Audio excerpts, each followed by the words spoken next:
Which mà na tha mà đừng mau bên na tí mau bên na hả hả Mr. Cat mau bên na đạch xong vành vinh một nơi tiền kế nè học khai kế đấy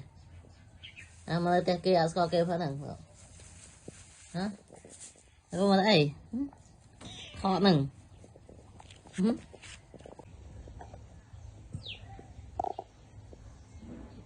đừng một bên nào mà này cho mà là tha vinh mà vinh ở đó này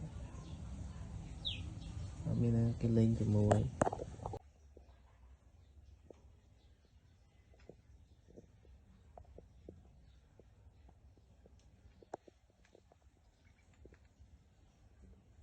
mình nhận ly cho mùi ly mà này vinh mà vinh ở đó một bên nào